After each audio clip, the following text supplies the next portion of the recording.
Ben ritrovati al meteo. Tempo ancora molto instabile sulle nostre regioni, ma andrà via via migliorando. Vediamo il dettaglio. Sul Veneto tempo ancora instabile, con rovesci e temporali anche forti nella prima parte della giornata.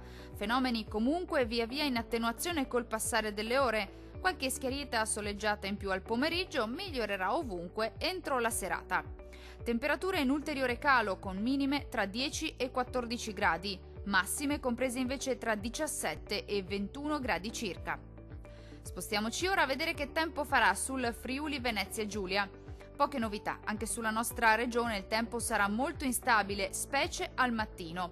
Andrà via via migliorando dal pomeriggio con qualche pausa più asciutta e soleggiata. Entro sera fenomeni in cessazione su tutto il territorio.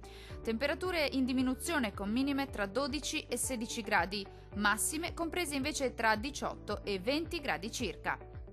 Infine la situazione meteorologica del Trentino Alto Adige. Non cambia di molto la previsione, sarà molto instabile infatti al mattino, con temporali frequenti un po' ovunque, migliorerà un po' su tutti i settori, con ampio soleggiamento già a partire dal pomeriggio. Temperature minime tra 11 e 12 gradi, massime attese invece intorno ai 23 gradi. Dal meteo di Antenna 3 per ora è tutto. Arrivederci al prossimo aggiornamento.